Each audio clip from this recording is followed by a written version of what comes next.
Swayam Prabha. Digital India. Educated India.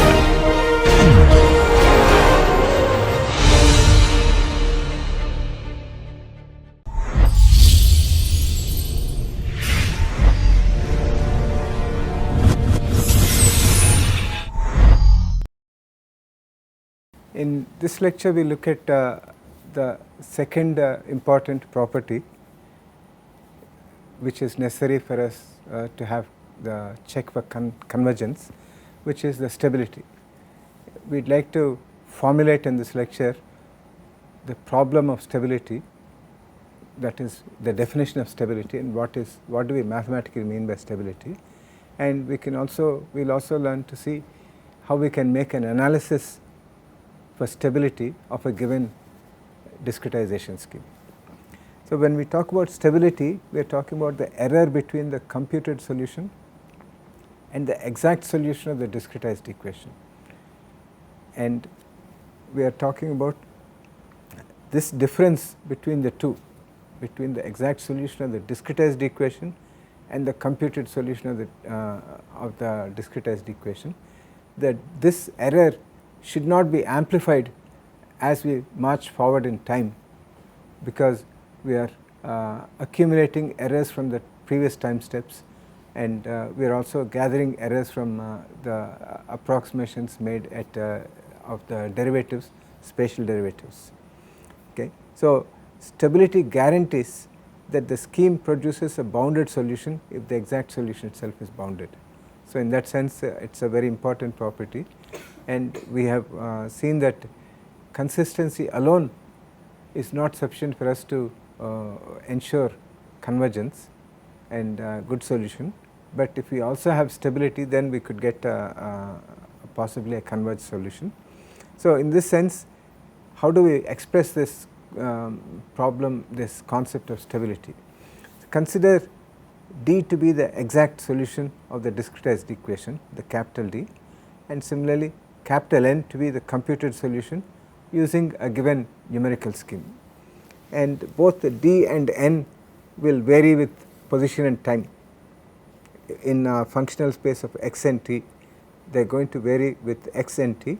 So, you could say that DIN with subscript I and superscript n is the exact solution of the discretized equation at the spatial location I and at the temporal location given by the index n. Similarly, we can say that n sub I sup small n is the computed solution at the same spatial location I and the temporal location n, and the error at the ith location at the nth time step is therefore given by the difference between the two, din minus nin, as given here, and this error is going to change with time and is going to change with location.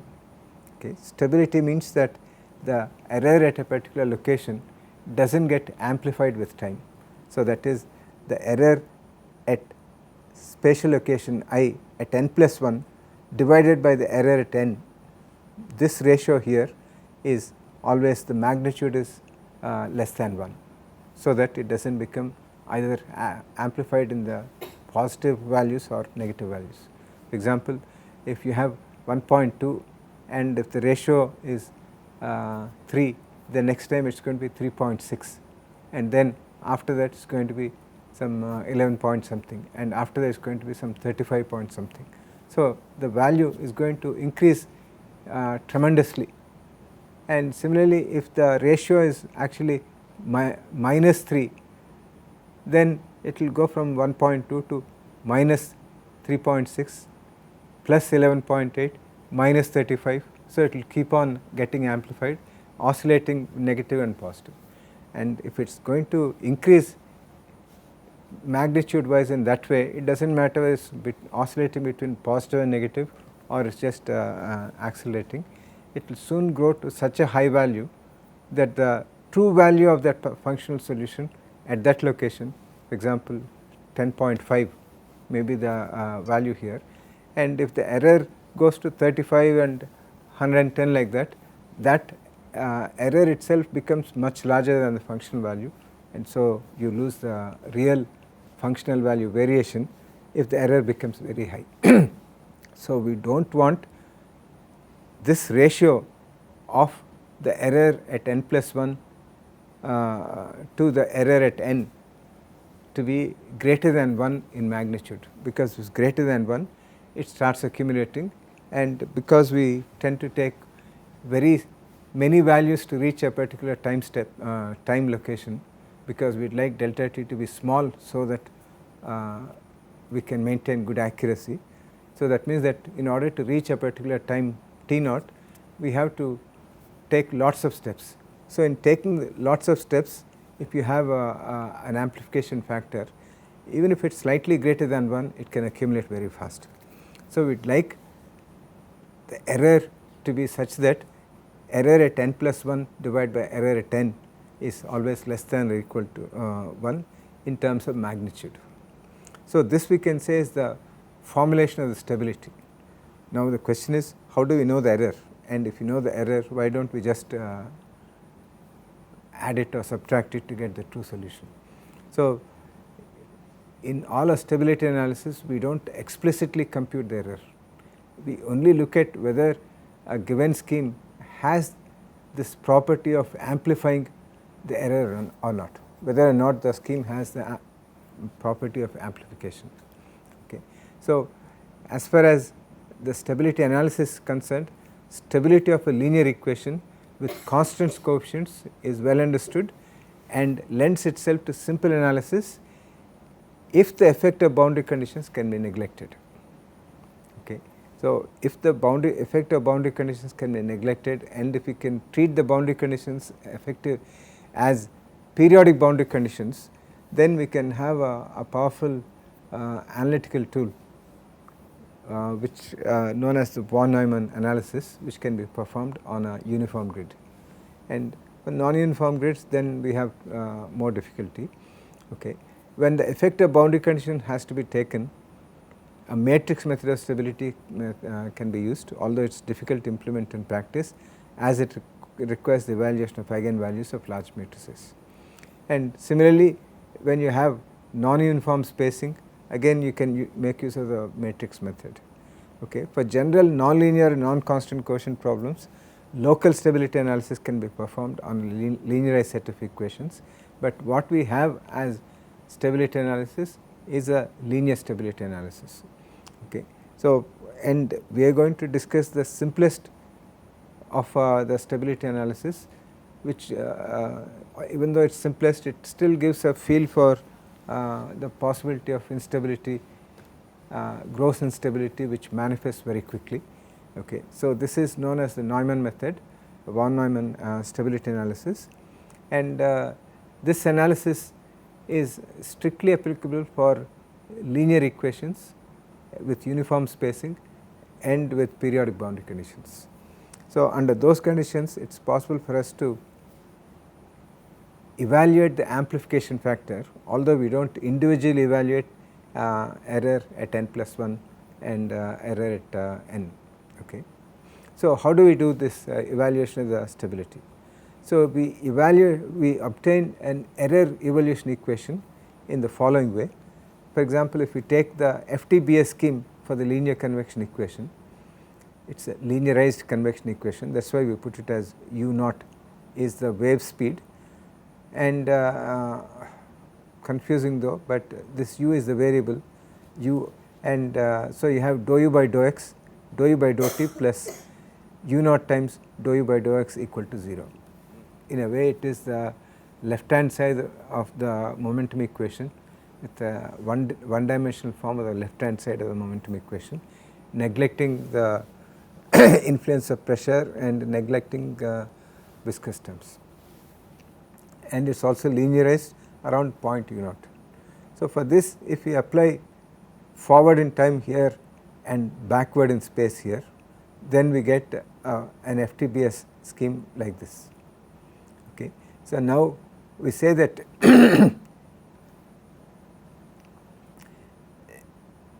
din, capital Din is the exact solution of this equation. So, that means that if you substitute din into this equation, appropriately, then this equation would be satisfied. Therefore, at point I n plus 1, this is d I n plus 1, and here it is d I n divided by delta t plus u naught times d I n minus d I minus 1 n divided by delta x equal to 0.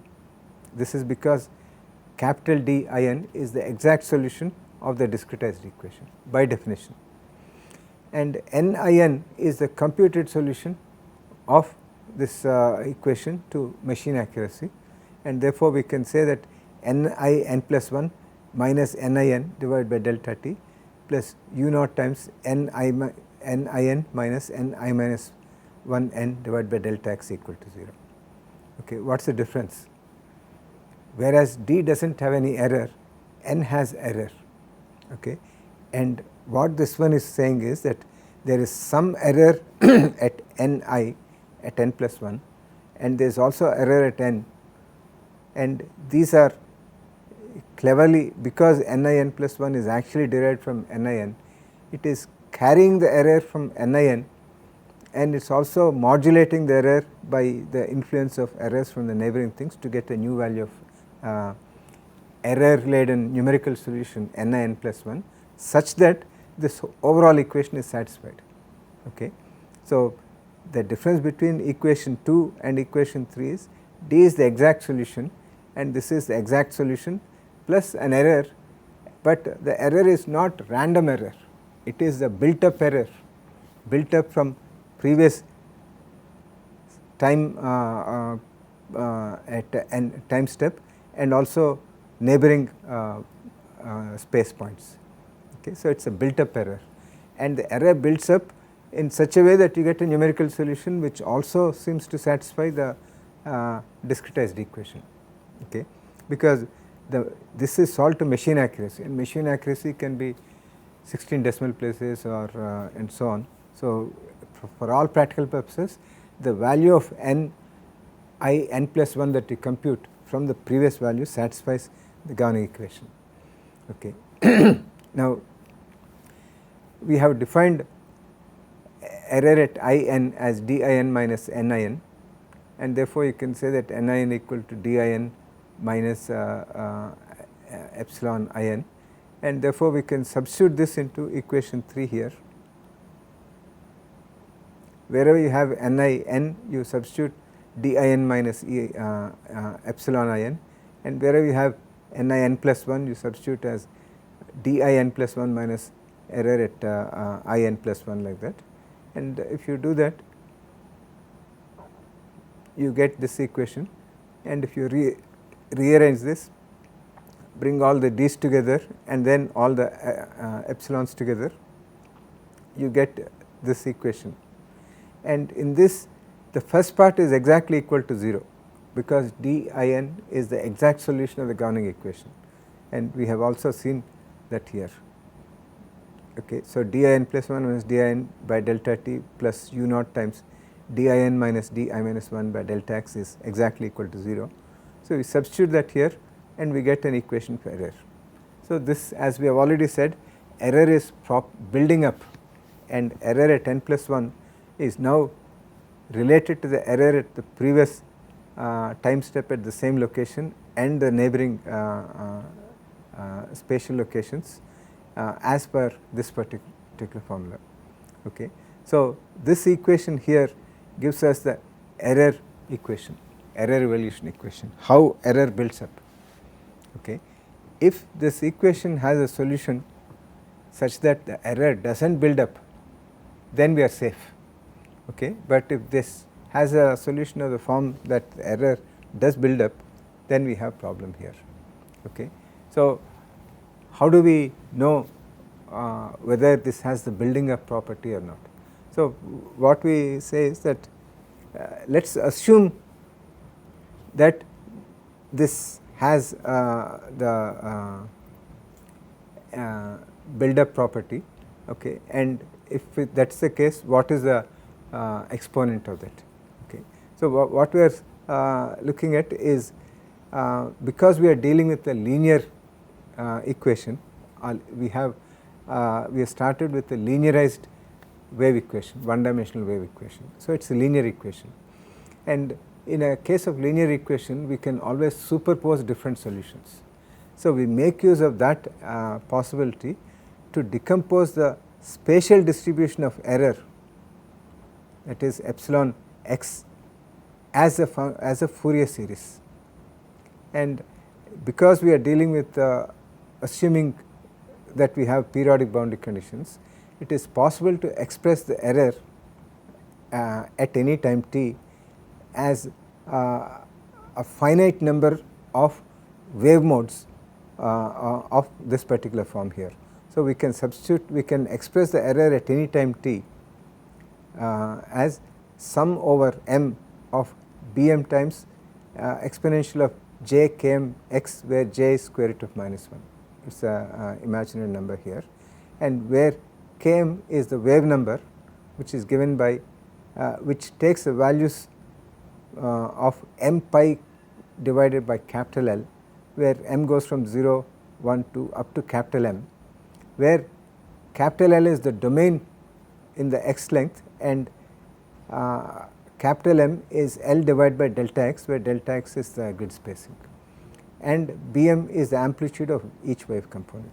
So, let us just try to visualize this. For example, we are looking at an x domain here which is going from 0 to 1, and here we have a function f of x. Here we see different color things. You have this blue color is a sinusoidal wave like this, and it has a certain wavelength which is given by roughly 0.1 here, okay. And you have a red color thing here which has exactly twice the wavelength, and it is varying like this, and you have a dark red color here which has even longer wavelength, which is 3 times the base wavelength here, and then you have a green one here which has 4 times the basic wavelength. So, you have here 4 sinusoidal functions, okay. So, sinusoidal functions of wavelength of 0.1, which is the blue color, and light red color is wavelength of 0.2, and dark red color which is a wavelength of 0.3, and green color which is a wavelength of 0.4, okay. So, you can superpose all these things. You can for example, multiply the first wave by a constant, and second wave by another constant, third wave by another constant, and fourth wave by another constant, and make it up as f. And if you do that, then you can get a variation of f1 which is given by this blue thing here, and you can see that it is somewhat like this, but not exactly like this. And by using different coefficients instead of 0.1, 0.2 like that, if you use a different set of coefficients, the same 4 sinusoidal components of wavelengths of 0.1, 0.2, 0.3, 0.4, if multiplied by some other constant, then they can represent this red function here, okay. So, and to show this example here, this spatial distribution here, this spatial variation of fx is made up of 10 wave components here, where you have basic wavelength lambda here plus 2 times lambda, 3 times lambda, 4 times lambda, 5 times lambda, 6 times lambda, 7 times lambda, 8 times, 9 times, 10 times, and each of them has a coefficient like 0.1, 0.2, 0.3, 0.4 like this. And with I also put a DC component, a constant value here. If I change this to 0, then this whole thing will come down, the shape won't change. If I change this 0.1 to something else, then this form changes. If I change this one to something else, this form changes. So, the same 10 components, if added differently with different proportionality coefficients here, can give rise to different functional forms. And what we are saying is that the error in the space, okay, at each of these grid points 0.1, 0.01, 0.02, 0.03, if you put them here, they may be like this, okay. This error can be represented as the sum, as the contribution of different wave components which are there, and the contribution of each wave component is given by the coefficient 0.1, 0.2, 0.3 like that, and the sum of all these things will give rise to the spatial distribution of error at time equal to t, and at time equal to t plus 1 at t plus delta t you will have a different error distribution because error has evolved. Even that can be represented as a combination of the same sinusoidal functions, but with different coefficients 0.1 instead of 0.1, 0.2 you may have 0.25, 0.3, which we have seen here. For example, the sum of these four with one set of coefficients will give rise to this B function, blue function here, and with another set of coefficients will give rise to this red function here. Okay. So, that is what we are saying here. The error at time t at a particular time is now a function of space. This spatial function of epsilon x is represented as a coefficient times a sinusoidal component coming from this exponential of j km, where km is the wave number which is inverse of the wavelength, which is given by this this thing here, and the number of wavelengths, wave components which come into this decomposition, Fourier decomposition, is given by capital M, where capital M is the total domain length divided by the delta x, which is the thing here, which is the spacing. And for a domain with bounded by periodic boundary conditions, we can expand the error function, the spatial distribution of error, in terms of this finite number of wave components. Okay. Now, since the error equation is linear, we can study the error behavior of each wave component and see whether this particular wave amplitude will grow in time or will decay in time. Okay. So, we can say that this is the amplitude like the 0.1, 0.2 that we put earlier, and this is the sine function involving the lambda here. So, this amplitude, if it is growing in time for this particular wave, then it is going to contribute to a growing error.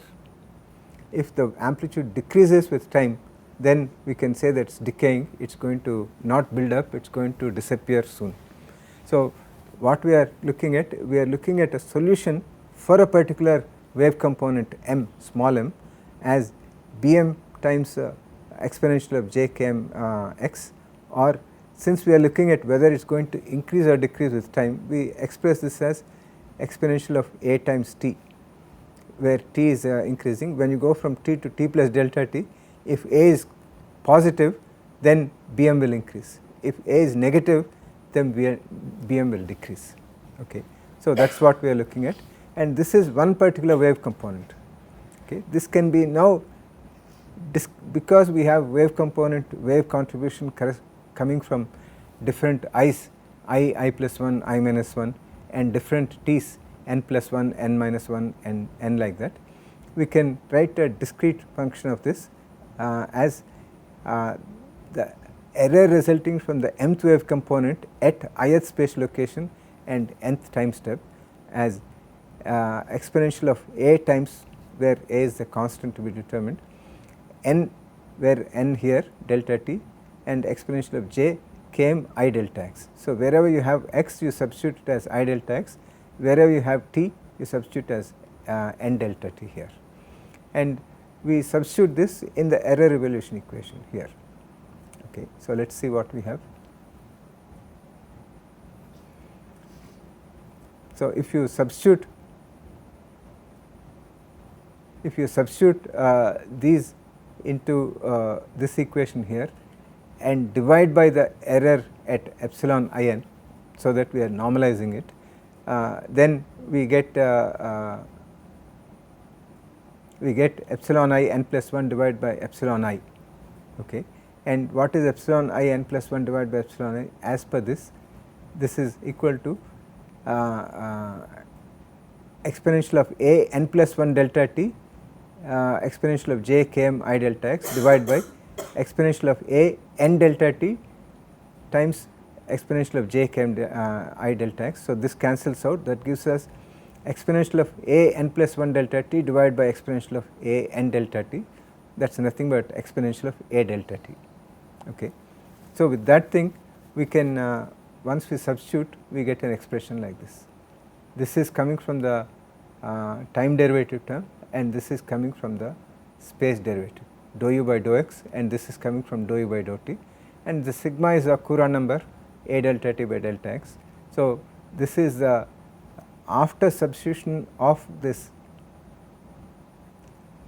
assumed wave component variation with time and space in this particular way, and substitution of this into this and simplification will give us an equation like this. And we know that epsilon m I n plus 1 divided by epsilon m I n is the amplification factor for this wave component, and that is given by exponential of a delta t, and therefore, we can write this as g minus 1 plus sigma times 1 minus this whole thing equal to 0, or g equal to 1 minus sigma plus sigma times exponential of minus j phi. Phi here is just nothing but km delta x, and depending on the value of km, where km, as we have seen here as per the decomposition, for different wave numbers this km can go from 0, 1, 2, 3 up to capital M here. So, each of them will correspond to an angle here, okay, in this imaginary versus real plot of this amplification factor. Okay. In general, this amplification factor can be imaginary. So, when you put it in this particular form, then you will get a variation like this. So, for a given value of sigma and for phi going from 0 up to this, you can get a function for g, a value for g, and if that value here is such that the magnitude of this amplification factor is less than 1, then you have stability. If it is greater than 1, you have instability. Now, we can see that for the modulus of g to be less than 1, sigma has to be less than 1, okay, from this. So, this function will this thing here is the unit circle, and this is the circle which is made by this function g here, and this is a circle which is centered at 1 minus sigma value with this as the radius. Okay. So, if sigma, as long as sigma is less than or equal to 1, then g will be less than or equal to 1. If sigma is greater than 1, then this value will be the center of this will be lying outside the imaginary circle. So, this will have, at least for some values of g, there will be g will be greater than 1. Okay. So, and that means that there are some wave components which will become unstable, and they will contribute to a growing wave. Okay. So, if there is a decaying wave and a growing wave, the decaying wave will go to 0 very quickly, the errors coming from that, but the growing wave will amplify the errors, and that will dominate the solution, and therefore, whether or not it dominates the solution, whether or not the amplitude of a particular wave component goes up or not is given by this amplification factor, and which we see depends on sigma, which is a delta t by delta x. So, choosing the appropriate values of delta t and delta x such that your sigma is less than 1 will ensure that you will get a stable solution, and that is what the stability analysis, and this particular condition is known as CFL condition or Courant-Friedrichs-Lewis condition for the one dimensional wave equation, and this is a famous CFL condition. First successful analysis of a condition for stable scheme is essentially captured by this. So, from this we can say that FTBS scheme is conditionally stable in the sense that only when sigma is less than 1, given that sigma is a delta t by delta x, and we are assuming a, the wave speed, to be positive quantity. So, this delta t and delta sigma is always positive. So, if sigma is between 0 and 1, then this is stable. If it is greater than 1, this may become unstable, and that is what we have seen for the FTBS scheme. We saw that for sigma of 1.11, it was becoming unstable, but for sigma of 1 or 0.5 and 0.25 it is not exploding, it is giving some shape.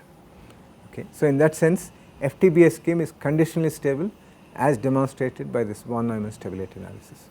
In the next lecture we will explore other schemes using the same von Neumann stability analysis, both to get an understanding of what the stability is, how to apply this stability analysis scheme, and also what it implies.